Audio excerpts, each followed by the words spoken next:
I have a strong belief that strength actually comes from vulnerability. And so leaning into, and I believe this in my own business, my own team, but I believe this to be true for all teams, that as a leader, if you can lead by being vulnerable, watching for those moments where you can lean in, get to understand someone better, understand a dynamic, share vulnerably how you are doing or what your struggles are.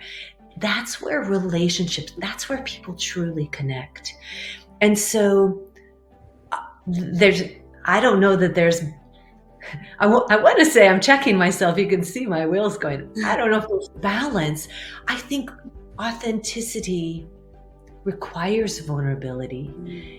In vulnerability, you are showing strength. I think it takes much more strength to be a leader who comes in and says, I'm not exactly sure how to do this. I need help. Somebody who hires people better than them to fill in the gaps that might need filled. I actually think that's incredibly important.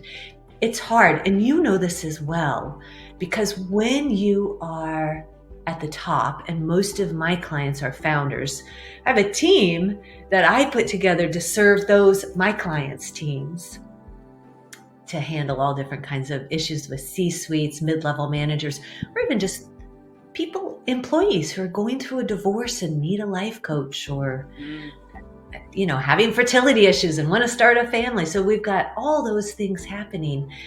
But the truth is, for the founders, it's lonely. Yeah. It's lonely. It's challenging, especially that gap. The more successful you become, the harder I think it is to be vulnerable. And the more, and your clients would know this too, Darcy, the more they crave having a confidential sounding board, a safe place to really talk about the full spectrum.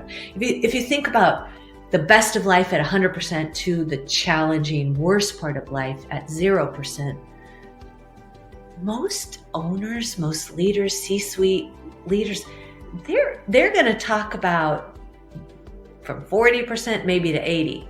They don't want to say the worst, for sure, not the bottom 10 or 20%.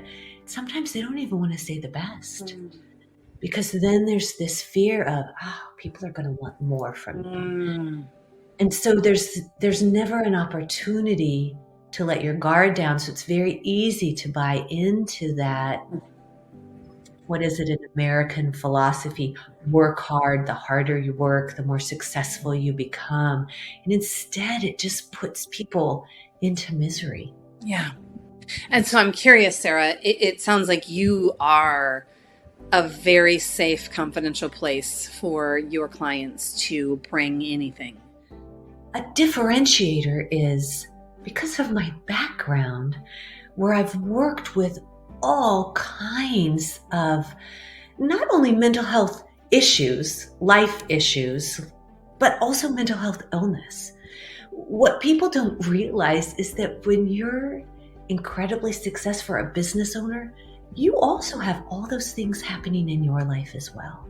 So having someone with expertise who can come in, not with a therapist perspective, but all the knowledge and leverage all that, along with my obsession with, I'm a brain nerd, so I'm interested in neuro-linguistic programming, leveraging how our brain works already, positive psychology, strength-based learning.